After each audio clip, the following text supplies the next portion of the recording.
आरती यादव आप सभी लोगों के आपके YouTube channel biology with Aarti Yadav में स्वागत करती हूँ।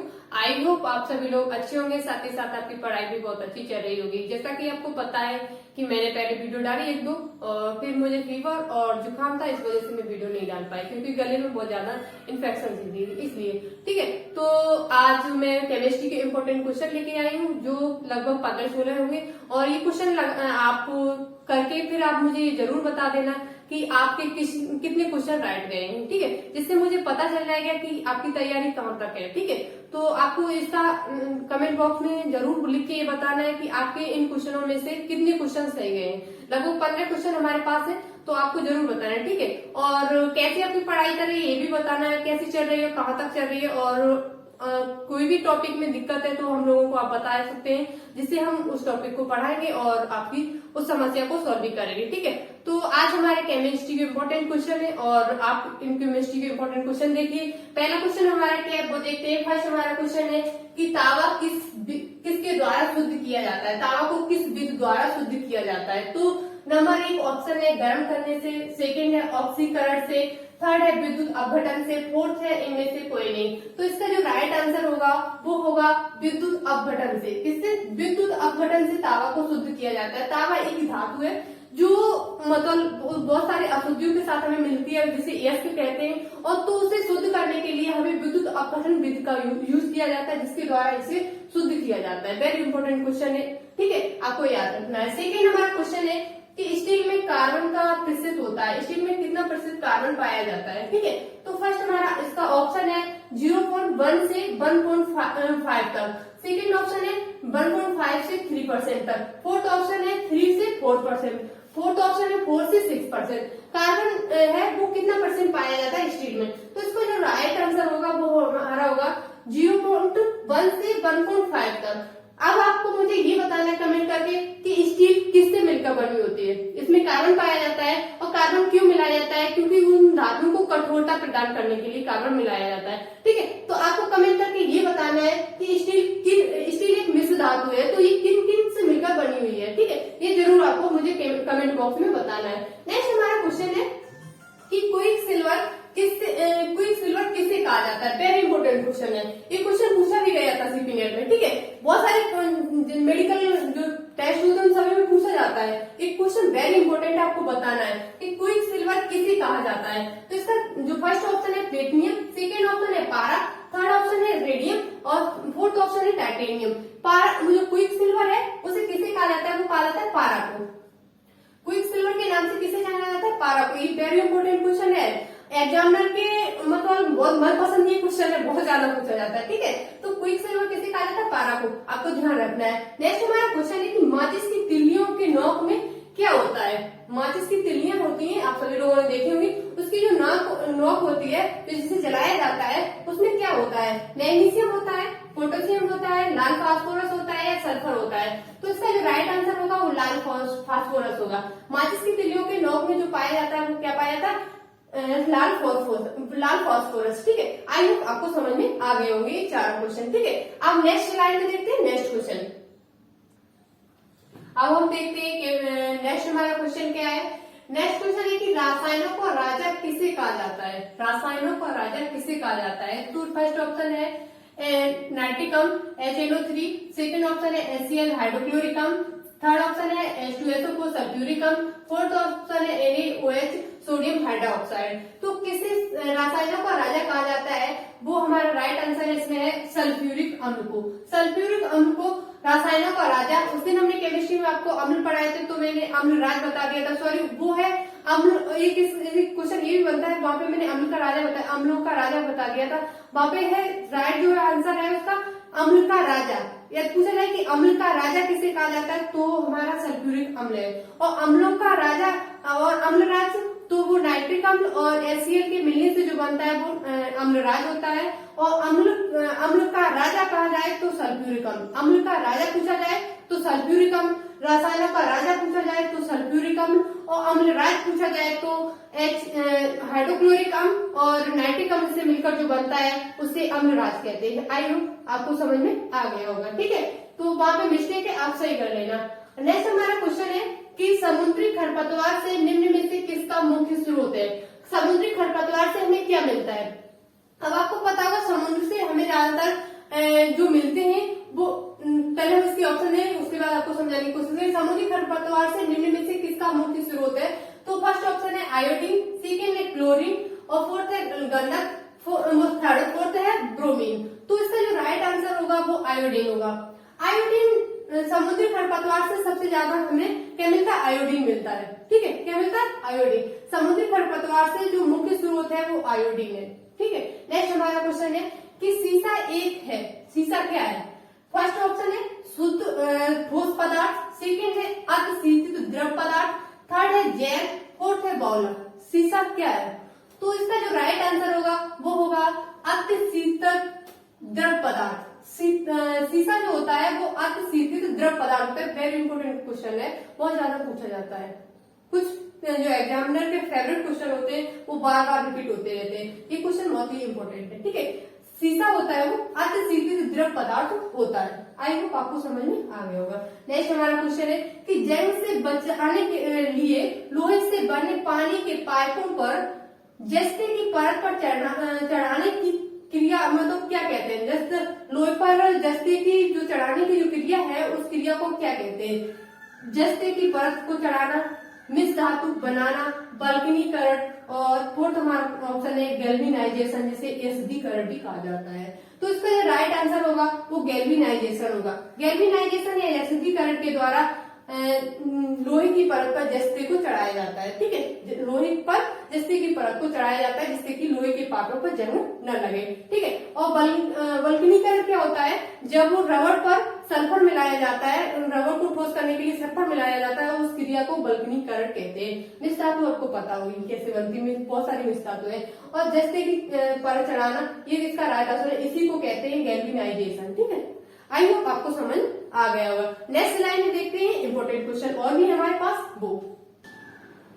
अब हम देखते हैं कि नेक्स्ट हमारा क्वेश्चन क्या है। नेक्स्ट हमारा क्वेश्चन है कि फलों को कृत्रिम तरीके से पकाने के लिए कौन सी गैस प्रयुक्त की जाती है? फलों को जो हम कृत्रिम तरीके से पकाते हैं तो वो एक गैस के द्वारा पकाए जाते हैं, क्योंकि सभी फल मतलब पेड़ से तो पके आते नहीं।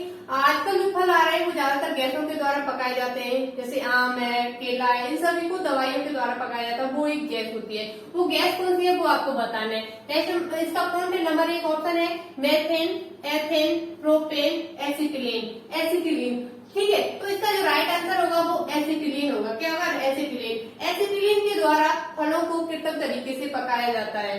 एसिटिलीन को ही रखा जाता है, फलों पर खींचा जाता है जिससे फल पकते हैं। ठीक है, तो एसिटिलीन गैस का यूज किया जाता है। नेक्स्ट हमारा क्वेश्चन है कि सोडियम धातु को किसमें डुबाकर रखा जाता है?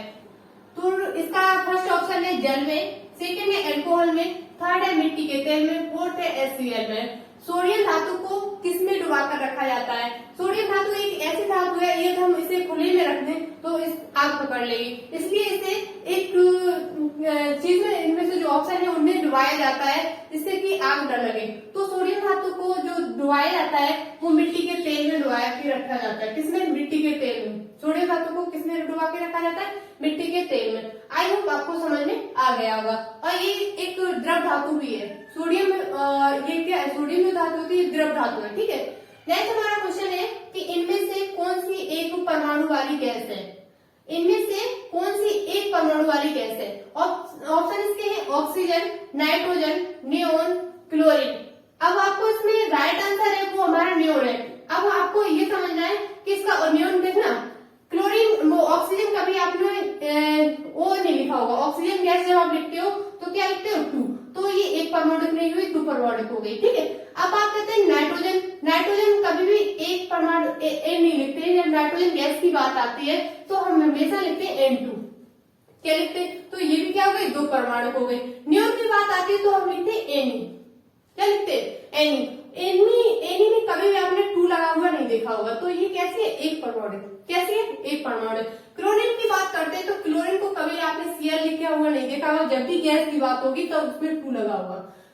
आई होप आपको समझ में आ गया होगा। तो ये नियोन जो होती है, नियोन जो गैस है वो एक परमाणु को, और जितनी भी अक्रिय गैसें होती हैं वो एक परमाणु होती है। ये भी आप याद रखना। जितनी भी अक्रिय गैसें होती हैं, जीरो समूह की गैसें होती हैं, उन सभी गैसों को वो सभी गैसें एक परमाणुक होती हैं। ठीक है, अब एक क्वेश्चन और पूछा जाता है कि त्रिपरमाणुक गैस कौन सी होती है? वो आपकी होती है ओजोन। ओजोन ओजोन जो गैस होती है O3, वो त्रिपरमाणुक गैस होती है। कैसे त्रिपरमाणुक? एक ऐसी गैस है जिसमें 3 परमाणु पाए जाते हैं। वो कौन सी गैस है? ओजोन गैस, जो आपकी कहाँ पाई जाती है? समताप मंडल में पाई जाती है। और ये जो गैस है बहुत ही हमारे वायुमंडल में ऊपर है तो बहुत ही लाभदायक है। यदि हमारे इस वायुमंडल में जहाँ हम रह रहे हैं वहां आ रहे हैं तो ये बहुत ही हानिकारक है। ठीक है, तो ये ओजोन जो गैस होती है वो परावैंगनी किरणों को अवशोषित करती है। ठीक है, आई होप आपको समझ में आ गया। नेक्स्ट हमारा क्वेश्चन है कि बिजली का बल्ब के निर्माण में किस कांच का उपयोग किया जाता है? वेरी इंपोर्टेंट क्वेश्चन है, ये बहुत ज्यादा पूछा जाता है।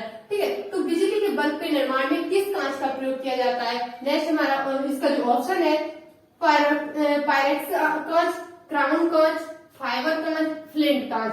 तो इसका जो राइट आंसर होगा वो हमारा होगा फ्लिंट कांच। क्या होगा? फ्लिंट कांच का यूज किया जाता है, ये आपको याद रखना है। बिजली का जब बल्ब होता है तो सभी लोगों ने देखा होगा वो फ्लिंट कांच का बना होता है। किसका बना हो? फ्लिंट कांच का बना होता है। ठीक है, नेक्स्ट हमारा क्वेश्चन है कि निम्न में से किसको भूरा कोयला कहा जाता है? निम्न में से किसे भूरा कोयला कहा जाता है? तो इसका जो ऑप्शन है फर्स्ट है बिटुमिनस को, कोक को, एंथ्रेसाइट को, लिग्नाइट को। तो इसका जो राइट आंसर होगा वो होगा हमारा लिग्नाइट। लिग्नाइट को भूरा कोयला कहा जाता है। देखिए कोयला है वो 4 प्रकार के होते हैं, पिट कोयला, बिटुमिनस और एंथ्रेसाइट और लिग्नाइट। सबसे अच्छा जो कोयले की बात करें वो एंथ्रेसाइट होता है। इसमें सबसे ज्यादा कार्बन की मात्रा पाई जाती है, लगभग 80 से 90% पाई जाती है। और सबसे घटिया कोयले की बात करें तो सबसे घटिया कोयला होता है वो पिट कोयला भी होता है। ठीक है, तो इस जो हमारा इसका जो आंसर है भूरा कोयला किसे कहा जाता है? वो लिग्नाइट को कहा जाता है। ठीक है, तो कोयला के बारे में हम एक टॉपिक लेके आएंगे, बहुत अच्छे से कोयला को आपको समझाएंगे, बहुत ज्यादा ऐसे क्वेश्चन बनते भी। नेक्स्ट लाइन देखते हैं हमारे क्वेश्चन क्या है।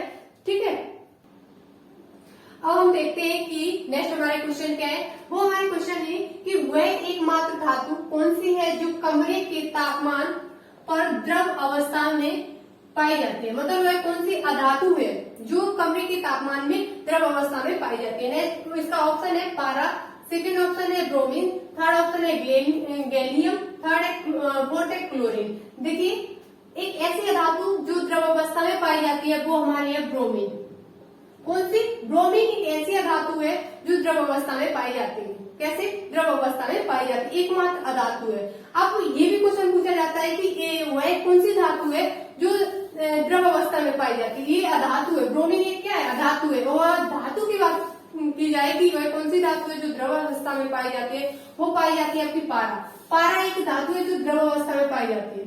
पारा क्या है? एक धातु है जो किसी अवस्था में पाई जाती है? द्रव अवस्था में। ये धातु की बात करें तो हम पारा को टिक करेंगे, अधातु की बात की जाए तो हम ब्रोमीन को टिक करेंगे। ठीक है, आई होप आपको समझ में आ गया होगा। ठीक है, नेक्स्ट हमारा क्वेश्चन है कि 18 कैरेट सोने में कितना % शुद्ध सोना पाया जाता है? 18 कैरेट, वैसे सोना 24 कैरेट होता है, शुद्ध सोना 24 कैरेट होता है, लेकिन जो हम गहने यूज करते हैं उनमें शुद्ध सोना नहीं होता है, क्योंकि शुद्ध सोना यूज किया जाए तो बहुत जल्दी टूट जाएगा, बहुत नर्म होता है। ठीक है, तो उसमें कुछ अशुद्धियां मिलाई जाती है। जो 18% लगभग सोना हम लोगों को मिलता है वो 18% मिलता है। उस 18% में हम देखेंगे कितना % सोना होता है। टोटल सोना कितना होता है? 24 कैरेट। 18 कैरेट में कितना होगा वो देखते हैं। 18 कैरेट में सोना हम कैसे निकालेंगे? बहुत ज्यादा इसके क्वेश्चन बनते हैं। आपको 18 देगा, कभी 16 कैरेट सोने में शुद्ध सोना कितना % है, ऐसे भी पूछा जाता है। तो 18 कैरेट की बात करते हैं तो 18 × 100 टोटल कितना होता है? 24 कैरेट होता है। ठीक है, तो 24। अब हम इसे काटते हैं, 3 6 से काटे, 6 × 18, 6 चौकू 24, 4 से काटे 25, 25 चौकू 100, तो 25 दिया 75, 75% शुद्ध सोना होता है। 18 कैरेट हम सोना लें तो उसमें कितना % शुद्ध सोना होगा? 75% उसमें शुद्ध सोना होगा। 25% आपकी उसमें अशुद्धि मिली होगी, उसमें चांदी भी मिला सकते हैं, कॉपर भी मिला सकते हैं, जो भी मिलाना हो। और उसमें शुद्ध सोना यह बात की जाए तो कितना होगा आपका? 75% आपका शुद्ध सोना पाया जाता है और 25% आपका क्या होगा? अशुद्धि होगी। आई होप आपको समझ में आया। ये क्वेश्चन बहुत ज्यादा पूछा जाता है, आया भी एससीपी नेट में। ठीक है, तो आपको याद रखना है। नेक्स्ट हमारा क्वेश्चन है कि निम्न में से कौन प्राकृतिक बहुलक है? इनमें से कौन सा एक है जो प्राकृतिक बहुलक है? जो प्रकृति के द्वारा हमें प्राप्त हुआ है। फर्स्ट ऑप्शन है पॉलीथीन, सेकेंड है सेलुलोज, थर्ड है पीवीसी, फोर्थ है टेफ्लॉन। इनमें से कौन सा एक बहुलक है प्राकृतिक, वो हमारा है सेलुलोज। सेलुलोज पेड़ों की छाल पे पाया जाता है, पेड़ों की जो भित्ति बनी होती है वो सेलुलोज की बनी होती है। तो सेलुलोज एक प्राकृतिक क्या है, बहुलक है। ठीक है, नेक्स्ट हमारा क्वेश्चन क्या है, निम्न में से किसका उपयोग नॉन स्टॉक बर्तन बनाने में किया जाता है। ये भी क्वेश्चन बहुत इंपॉर्टेंट है, बहुत ज्यादा पूछा जाता है। ठीक है, नेक्स्ट इसका जो ऑप्शन है पीवीसी, पॉलीस्टाइरीन और पॉलीएथिलीन, और नेक्स्ट हमारा जो फोर्थ इसका ऑप्शन है टेफ्लॉन। देखिए, जो बर्तन आपने देखे होंगे काले बर्तन होते हैं जिनमें टेफ्लॉन की परत लगी होती है। आजकल तो इंडक्शन भी चलने लगा, उसपे भी टेफ्लॉन की परत लगी होती है। टेफ्लॉन की परत क्या होता है, ये एक प्रकार की प्लास्टिक है, ये जो टेफ्लॉन की परत होती है उससे जलती नहीं है। तो जो इन नॉन स्टॉक बर्तनों में ज्यादातर जो यूज होता है, ज्यादातर इसी के बने होते हैं, वो होते हैं टेफ्लॉन। टेफ्लॉन के बने होते हैं, ये जो प्लास्टिक है वो बढ़ती नहीं, जलती नहीं है। ठीक है, तो टेफ्लॉन को यूज किया जाता है, और नॉन स्टॉक बर्तन में खाना ना बनाया जाए तो वो जलता नहीं है, और टेफ्लॉन के बर्तन ज्यादातर यूज किए जाते हैं आजकल। आप लोगों ने देखे भी होंगे, जो आपने काला कुकर देखा होगा, और इंडक्शन पे जो आपका तवा यूज किया जाता है वो भी उसकी पर भी किसकी परत लगी होती है, टेफ्लॉन की परत लगी होती है, जिससे खाना टेफ्लॉन की जिसपे परत लगी होती है उससे खाना जलता नहीं है। ठीक है, नेक्स्ट हमारा क्वेश्चन है कि थर्मोसेटिंग प्लास्टिक है, थर्मोसेटिक कौन सी प्लास्टिक है। ऑप्शन है पीवीसी, पॉलीथीन, बेकेलाइट या इनमें से कोई नहीं। तो थर्मोसेटिंग, तो इसका जो राइट आंसर होगा आपका बेकेलाइट होगा। अब थर्मोसेटिंग की बात करते हैं, तो थर्मोसेटिंग एक ऐसी प्लास्टिक होती है जो मतलब एक बार जिससे कोई भी चीज बन जाए वो दोबारा उससे दोबारा यूज नहीं किया जा सकता है। एक बार जैसे कोई भी चीज बन गई, सेटिंग को मतलब एक बार सेट हो गई, अब उस प्लास्टिक को हम दोबारा यूज नहीं कर सकते। तो बेकेलाइट को आपने देखे होंगे, बेकेलाइट से बनी हुई चीजें जैसे कि कुकर का जो हैंडल होता है वो पकड़ने वाला, वो काली प्लास्टिक है। और आपने देखा, और कुकर का हैंडल है, तवा का हैंडल है, जो मतलब इसमें काली जो प्लास्टिक होती है, ये काली प्लास्टिक आपने देखी होगी। जब हम बेचते हैं किसी को तो वो लेते नहीं, क्योंकि वो कहते हैं कि इसका कोई यूज नहीं है, क्योंकि थर्मोसेटिंग प्लास्टिक है, उसका उससे दोबारा कोई चीज बनाई नहीं जा सकती है। तो थर्मोसेटिंग कौन सी प्लास्टिक है, बेकेलाइट। ठीक है, और बेकेलाइट से कौन कौन सी चीजें बनती है, जैसे कि आपका हैंडल है, ये बेकेलाइट का बना होता है, जैसे कुकर का हैंडल है, तवा का हैंडल है, ये सभी किसकी बने होते हैं, बेकेलाइट के। ठीक है, आई होप आपको समझ में आ गया होगा। आज हमारे जो क्वेश्चन थे वो लगभग 18 क्वेश्चन थे, और बहुत ही अच्छे क्वेश्चन है, और ये क्वेश्चन बहुत ज्यादा पूछे जाते हैं। आपको इन क्वेश्चनों में से कितने क्वेश्चनों के आंसर आते थे ये आपको जरूर बताना है, और ये वीडियो अच्छी लगी हो तो लाइक करके जरूर जाना, क्योंकि हम लोगों की मतलब कोई भी वीडियो ऐसे नहीं बन जाती, बहुत ज्यादा मेहनत लगती है। तो आप लोग सपोर्ट करेंगे तभी हमारे अंदर मोटिवेशन आएगा। तो आप लोगों को सपोर्ट जरूर करना है, और चैनल को सब्सक्राइब भी करना है। ये तो आपने पहली बार हमारे चैनल पे आए तो चैनल को सब्सक्राइब करके जाना, बिना सब्सक्राइब करके बिल्कुल मत जाना, क्योंकि आप लोगों की सपोर्ट की ज्यादा जरूरत है। ठीक है, तो आज के क्वेश्चन वेरी इंपॉर्टेंट है, और हम नेक्स्ट वीडियो में आपके लिए कोई टॉपिक या क्वेश्चन लेके जरूर आएंगे, और बहुत ही अच्छे से आपको पढ़ाने की कोशिश करेंगे। आई होप आज के लिए इतना ही, और बहुत अच्छे क्वेश्चन कराए हैं, और आज के लिए इतना ही। थैंक यू, धन्यवाद।